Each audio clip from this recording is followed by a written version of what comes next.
Assalamualaikum warahmatullahi wabarakatuh. Saya Rosina ingin menjelaskan mengenai konsep diri. Tampil percaya diri dalam segala situasi dan kondisi ternyata banyak orang yang sulit untuk melakukannya. Padahal percaya diri merupakan nilai tambah bagi seseorang, khususnya saat ia berada dalam situasi yang menentukan hidup dan karirnya.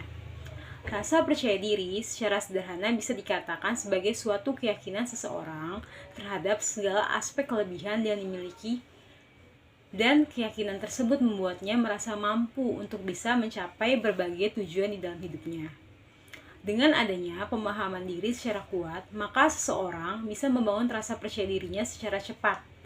Untuk itulah pemahaman dan reaksi positif seseorang terhadap kelemahan yang dimiliki sangat diperlukan untuk membangun rasa percaya diri dengan cepat dalam berbagai situasi selain dengan proses relaksasi dan sugesti. Dari beberapa pendapat di atas dapat disimpulkan bahwa konsep merupakan persepsi diri kita tentang keseluruhan aspek diri kita sendiri, seperti aspek fisik, sosial, psikologis, yang kita peroleh dari pengalaman dan interaksi kita dengan orang lain.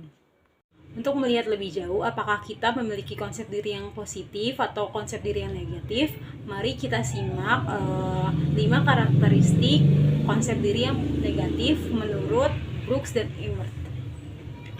Yang pertama adalah peka terhadap kritikan orang lain. Bagi individu ini, kritikan adalah ejekan untuk merendahkan harga dirinya. Dia sangat tidak tahan terhadap kritik dan cenderung marah atau naik pitam.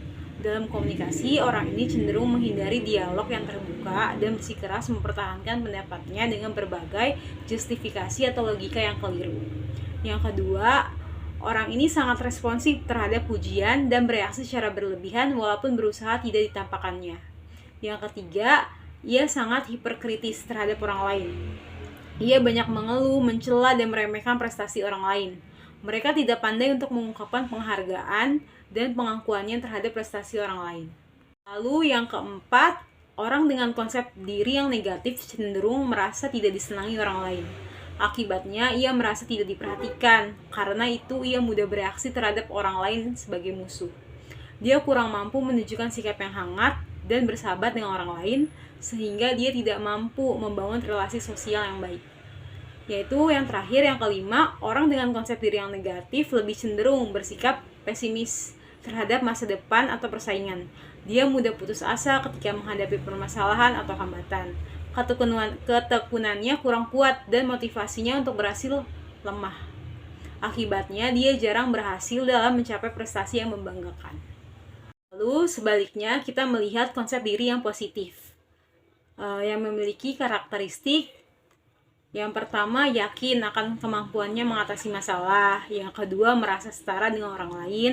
Yang ketiga, menerima pujian tanpa rasa malu.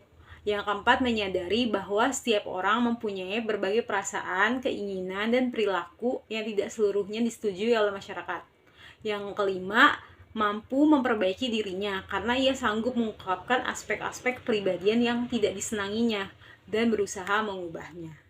Kita sudah membahas mengenai konsep diri positif, konsep diri negatif, itu karakteristiknya apa.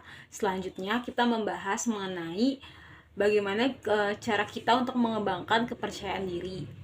Yaitu ada dua. Yang pertama, menanamkan keyakinan pada diri kita sendiri kalau kita tuh mampu melakukan sesuatu. Yang kedua, kita menanamkan keyakinan pada diri kita sendiri kalau kita mampu mengatasi setiap permasalahan yang ada. Perkembangan rasa percaya diri seseorang dipengaruhi oleh latar belakang kehidupannya di masa lalu. Itulah sebabnya tidak semua orang bisa dengan mudah memiliki rasa percaya diri yang kuat. Meskipun demikian, selama seseorang masih memiliki kemampuan yang kuat dan stabil, selama itu pula usaha untuk mengatasi rasa tidak percaya diri, terutama yang parah, dan usaha untuk membangun rasa percaya diri ideal masih bisa kita lakukan.